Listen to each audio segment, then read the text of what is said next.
Hello guys and very very welcome back in our YouTube channel Tech Lover. हमने अपनी cryptography की जो हमारी लेक्चर सीरीज चल रही थी उसमें हमने लास्ट वीडियो में देखा था अपने कुछ इंपॉर्टेंट कॉन्सेप्ट्स के बारे में जो आपके थे डिफ्यूज़न एंड कन्फ्यूज़न।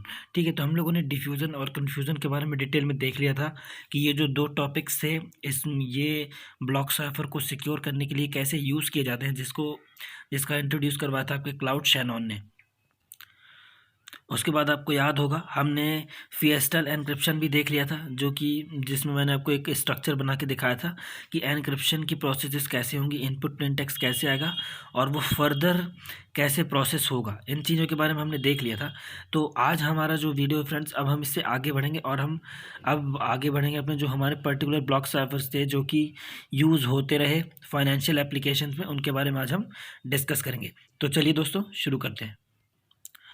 तो फ्रेंड्स, आज का जो हमारा टॉपिक है वो होने वाला है एवलांचे इफेक्ट के ऊपर कि आखिर ये एवलांचे इफेक्ट होता क्या है और इसकी क्या ज़रूरत है, और किसी पर्टिकुलर ब्लॉक साइफर को या फिर किसी क्रिप्टो सिस्टम को, जैसे कि हमारा जो एन्क्रिप्शन एल्गोरिथम होता है उसको सिक्योर बनाने के लिए या फिर उसकी सिक्योरिटी स्ट्रेंथ को बढ़ाने के लिए हम एवलांचे इफेक्ट का यूज़ क्यों करते हैं। तो आइए चला देखते हैं कि एवलांचे इफेक्ट होता क्या है। तो सबसे पहले हम देखते हैं कि it is a desirable property of any encryption algorithm is that a small change in either the plain text, ध्यान से देखिएगा, एवलांच इफेक्ट के बारे में कई बार पूछा भी जाता है, that a small change in either the plain text or the key should produce a significant change in the cipher text। तो क्या हुआ, एवलांच इफेक्ट क्या होता है, जैसे कि हमारा प्लेन टेक्स्ट या फिर की, हमारे पास दो पैरामीटर्स हैं। हम एक तो हमारा प्लेन टेक्स्ट है जो कि हमारा मैसेज होगा जिसको हम एनक्रिप्ट करना चाह रहे हैं, और एक हमारी होगी की, जो हम की यूज़ कर रहे हैं अपने प्लेन टेक्स्ट को एनक्रिप्ट करने के लिए। ठीक है, तो क्या है, प्लेन टेक्स्ट में या फिर आपकी की में अगर थोड़ा सा भी चेंज हो, मतलब प्लेन टेक्स्ट में भी आप कर सकते हैं या फिर की में भी कर सकते हैं या फिर आप दोनों में भी कर सकते हैं। ठीक है, तो उनमें अगर थोड़ा सा भी चेंज हो तो आपको जो साइफर टेक्स्ट प्रोड्यूस होगा उसमें सिग्निफिकेंट चेंज आना चाहिए। क्लियर। तो क्या है हमारा, particularly a change in one bit of the plain text और one bit of the key should produce a change in many bits of the cipher text. तो आपको ये चीज़ याद रखनी है। तो क्या है, देखिए, प्लेन टेक्स्ट में अगर हम सिंगल बिट भी चेंज करें, मतलब अगर ज़ीरो की जगह वन भी कर दें या वन की जगह ज़ीरो कर दें, तो या फिर की में सिमिलरली हम ले लें कि की में जो आपकी एक बिट है कोई पर्टिकुलर, इसमें वन की जगह ज़ीरो कर दें या ज़ीरो की जगह वन कर दें, तो वो साइफर टेक्स्ट जो हमारा प्रोड्यूस होगा उसमें मैनी बिट्स को चेंज करे। आप समझ गए ना मैं क्या कह रहा हूँ, आप समझ रहे होंगे। अब देखिए, मैं आपको एक एग्जांपल से समझाता हूँ कि एक्चुअली हम बात किस चीज़ पे कर रहे हैं। देखिए यहाँ पर ये आपका प्लेन टेक्स्ट है। क्लियर, ये आपका प्लेन टेक्स्ट है। प्लेन टेक्स्ट में देखिए क्या लिखा है, meet me today at 7 PM। Meet के बाद स्पेस है, फिर मी, फिर स्पेस, फिर today, space at, space 7, space PM। ठीक है, तो ये पूरा एक देखिए आप में हम सेंटेंस बना हुआ है, meet me today at 7 PM। इसका अगर मैं एनक्रिप्टेड टेक्स्ट बनाता हूँ कोई एक पर्टिकुलर एल्गोरिदम, एनक्रिप्शन एल्गोरिदम लगाकर, तो उससे देखिए मुझे क्या मिलता है, ये चीज़ मुझे मिलेगी जो कि बिल्कुल ही मीनिंगलेस है। यहाँ पे मुझे इसकी मीनिंग समझ में नहीं आई। यहाँ पे आप देख सकते हैं ये फ्रेज जो आपके सामने लिखा है, इसका तो साफ साफ मतलब है कि आज मुझे 7 बजे मिलना है। ठीक है, लेकिन एनक्रिप्टेड टेक्स्ट को अगर आप देखेंगे तो देखिए ये मैसेज आपको समझ में नहीं आएगा, ये मीनिंगलेस हो गया क्योंकि ये एनक्रिप्टेड है, ये साइफर टेक्स्ट हो गया। क्लियर। तो ये हमारा जो, अगर हम इसको एग्जांपल लेते हैं तो देखिए अब इसको मैं ऑल्टर करता हूँ, changing only a single character, सिर्फ एक सिंगल कैरेक्टर मैं चेंज करता हूँ। देखिए क्या किया, यहाँ पे हमारा मीट कौन सा था, MEET वाला, जो हमारा मिलने वाला मीट होता है। यहाँ पे देखिए मैंने MEAT कर दिया, meet me today at 7 PM। बाकी सबका सब कुछ सेम है, बाकी सब कुछ सेम है। देखिए मैंने यहाँ पर ये वाला हमारा जो थर्ड वाला कैरेक्टर है ई, इसकी जगह मैंने ए कर दिया। तो यहाँ पे देखिए इसका जब मैंने सेम पर्टिकुलर एन्क्रिप्शन एल्गोरिथम लगाया तो उससे मेरे को क्या साइफर टेक्स्ट प्रोड्यूस है आप देख सकते हैं यहाँ पर। और देखिए यहाँ पे देखिए कितना सारा चेंज हो गया है ना। तो आप यहाँ पे देखिए डिफरेंस देख सकते हैं कि ये वाला जो हमारा एनक्रिप्टेड टेक्स्ट था, जो कि हमारा ओरिजिनल मतलब मीनिंगफुल मैसेज का जो साइफर टेक्स्ट था, उसके बाद हमने उसी पर्टिकुलर मैसेज में सिर्फ एक कैरेक्टर चेंज किया, जिसकी वजह से साइफर टेक्स्ट में देखिए कितना ज़्यादा चेंज आ गया। इसी को कहा जाता है दोस्तों एवलांचे इफेक्ट।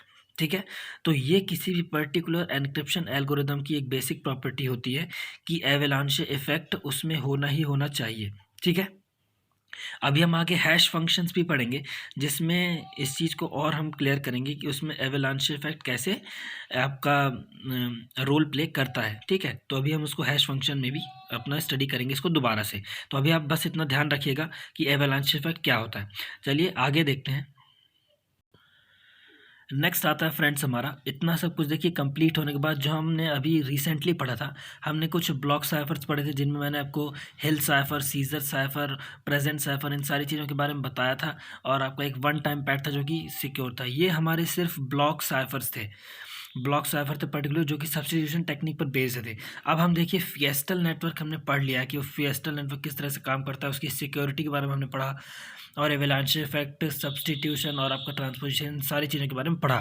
तो उस पर बेस्ड जब देखिए डेटा एन्क्रिप्शन स्टैंडर्ड एक पर्टिकुलर ब्लॉक साइफर बनाएगा जिसकी सिक्योरिटी स्ट्रेंथ काफ़ी एनहेंस की गई। तो अब यहाँ पर हम देखते हैं थोड़ा सा। DES was issued in 1977 by National Bureau of Standards and was the most widely used encryption scheme until the introduction of AES, that is Advanced Encryption Standard। ठीक है, तो डेटा एनक्रिप्शन स्टैंडर्ड क्या था देखिए, 1977 में नेशनल ब्यूरो ऑफ स्टैंडर्ड्स, एक NIST होता है जो कि आपका national institute of standards and technology होता है, वो पब्लिश करता है कि पर्टिकुलर कौन सी एन्क्रिप्शन स्कीम यूज़ की जाएगी किसी पर्टिकुलर एप्लीकेशन को परफॉर्म करने के लिए। क्लियर। तो AES के आने के पहले जो सरवाइव कर रहा था एक पर्टिकुलर एन्क्रिप्शन स्कीम, वो थी हमारी DES, that is data encryption standard. ठीक है, algorithm itself is referred to as the data encryption algorithm. इस पर्टिकुलर एल्गोरिदम को खुद में ही बोला गया था आपका डेटा एन्क्रिप्शन एल्गोरिदम। क्लियर है। ठीक है, आइए आगे देखते हैं। इसमें प्रोसेसिंग के हम थोड़ा से स्टेप्स देखेंगे कि क्या क्या हैं हमारे। ठीक है, तो स्टेप्स फॉर प्रोसेसिंग क्या क्या है आप देखिए। इसमें आपका 64 बिट ब्लॉक्स यूज़ होंगे, क्योंकि एक ब्लॉक साइफर है तो यहाँ पे हमको एक ब्लॉक पर्टिकुलर स्पेसिफाई करना पड़ेगा। तो जो हमारा ब्लॉक होगा वो 64 बिट्स को एक बार में लेगा एज अ इनपुट। ठीक है, तो 64 bit blocks are used for input एक बार में। ठीक है, नेक्स्ट हमारा है 56 बिट की। 56 बिट की यूज़ होगी, ठीक है, एज अ पैरामीटर, क्योंकि आप लोग जानते हैं एन्क्रिप्शन एल्गोरिदम में एक मैसेज चाहिए होता है और आपको एक की चाहिए होता है as a parameter encryption algorithm को कैरी आउट करने के लिए। ठीक है, एल्गोरिदम क्या करेगा, ट्रांसफॉर्म करेगा 64 bit input in a series of steps with a into a 64 bit output. ये एल्गोरिदम 64 बिट का इनपुट लेकर उस पर्टिकुलर एन्क्रिप्शन एल्गोरिदम के अंदर सीरीज ऑफ स्टेप्स होंगे, मतलब कई सारे, सिर्फ एक नहीं कई सारे, और वो कई सारे स्टेप्स होने के बाद जो हमारा इनपुट होगा उससे हमको एक 64 बिट का आउटपुट मिलेगा। Clear. Same steps with the same key are use to decrypt the cipher text. Same steps ही यूज़ किए जाएंगे जो हमारा साइफर टेक्स्ट है उसको डिक्रिप्ट करने के लिए, मतलब साइफर टेक्स्ट से प्लेन टेक्स्ट में जाने के लिए सेम स्टेप्स यूज़ किए जाएंगे रिवर्सिबल वे में। मैं आपको क्या बताया था, एन्क्रिप्शन एल्गोरिदम जो भी होते हैं वो रिवर्सिबल होने चाहिए, नहीं तो हम अपना साइफर टेक्स्ट से प्लेन टेक्स्ट कभी नहीं बना पाएंगे। Clear. Over the years, DES became the dominant symmetric encryption algorithm, especially in financial application। तो उस कई सालों बाद या बहुत सालों तक जो हमारा DES था, that is data encryption standard था, ये एक डोमिनेंट सिमेट्रिक एन्क्रिप्शन एल्गोरिदम बना रहा मेनली इन फाइनेंशियल एप्लीकेशंस पर। फाइनेंशियल एप्लीकेशंस कैसे, जैसे हमारे जो आजकल डिजिटल ट्रांजैक्शंस हैं, बैंक के ट्रांजैक्शंस हैं, पेमेंट करना, पेमेंट लेना, पेमेंट मतलब रिलीज़ करना, पेमेंट एक्सेप्ट करना, ये सारी चीज़ें में DES ने बहुत रोल प्ले किया। क्लियर। तो इसके बाद हम थोड़ा सा डेटा एन्क्रिप्शन स्टैंडर्ड का एक ब्लॉक डायग्राम देख लेते हैं। ठीक है, आइए चलते हैं। ये देखिए, यहाँ पे आप देख सकते हैं, यहाँ पे ओवरव्यू ऑफ DES एल्गोरिदम मैंने यहाँ पर आपको दिखाया हुआ है। ये देखिए, ये आपका यहाँ पर ये जो ब्लॉक आप देख रहे हैं ये DES का एन्क्रिप्शन एल्गोरिदम है। यहाँ पे जो आपका X है ये आपका मैसेज होगा जो कि कंसिस्ट ऑफ 64 बिट्स का होगा। क्लियर। 64 बिट्स का मैसेज एक ब्लॉक होगा जो कि DES में जाएगा।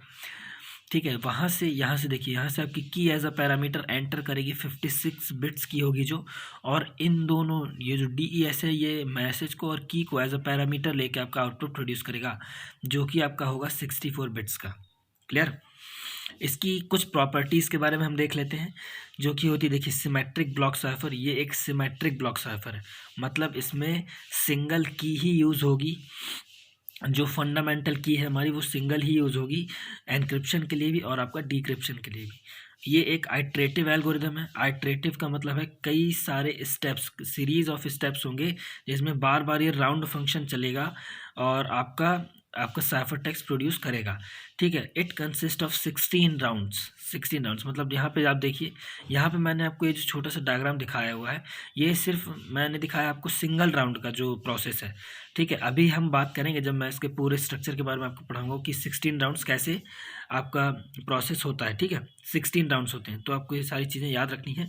In every round a different सब की इज़ यूज्ड एंड ऑल सब कीज जो कि के आई होगी, जैसे के आई का मतलब आई आपका 0 से 15 तक चलेगा, जिसमें आपको 16 कीज़ लगेंगी, are derived from the main key. तो आपको क्या याद रखना है, हर एक राउंड के लिए एक अलग सब की का इस्तेमाल होगा और अलग अलग जो सब कीज़ होंगी वो किससे डिराइव होंगी, आपकी फंडामेंटल की से। क्लियर? तो फ्रेंड्स, उम्मीद है आप लोगों को आज का जो हमारा वीडियो था जिसमें कि हमने आपको एवलांच इफेक्ट और डीईएस एल्गोरिदम के बारे में, डीईएस एन्क्रिप्शन एल्गोरिदम के बारे में बताया। तो अब देखिए वीडियो काफ़ी लंबा हो रहा है क्योंकि अब अगला जो हमारा वीडियो होगा वो हमारा डीईएस एन्क्रिप्शन स्ट्रक्चर के ऊपर होगा। तो अगर अभी मैं उसको डिस्कस करूँगा तो वीडियो काफ़ी लंबा हो जाएगा। तो आज का वीडियो हम यहीं तक रखते हैं और जो हमारा स्ट्रक्चर है डीईएस का, हम उसको अगली वीडियो में देखेंगे और अच्छे से समझेंगे। तो उम्मीद है आप लोगों को हमारे वीडियोस पसंद आ रहे होंगे और आपको नॉलेज भी मिल रहा होगा। आप शेयर कीजिए वीडियोस अपने दोस्त को, अपने रिलेटिव्स को, और कीप लर्निंग एंड बहुत ही प्यारा सब्जेक्ट है क्रिप्टोग्राफी। और फ्यूचर की जो कुछ टेक्नोलॉजीज़ हैं जैसे आपका ब्लॉकचेन हो गया, क्रिप्टो करेंसी हो गई और जितने भी आईसीओ हो गया, ठीक है, आपका हाइपर लेजर, फैब्रिक और आपका काफ़ी सारे मतलब ब्लॉकचेन के बहुत ज़्यादा एप्लीकेशंस होंगे फ्यूचर में आने वाली टेक्नोलॉजी में, और जो उन सब का बेसिक है वो आपका क्रिप्टोग्राफी से ही डिराइव हुआ है। तो इस सब्जेक्ट पे तो आप थोड़ा सा फोकस करेंगे, it will enhance your career. Clear? तो मिलते हैं फ्रेंड्स हम आपसे जल्दी अपने नेक्स्ट वीडियो में अपने एक नए टॉपिक के साथ जिसमें कि हम डीएस के बारे में डिस्कस करेंगे। तब तक के लिए गुड बाय।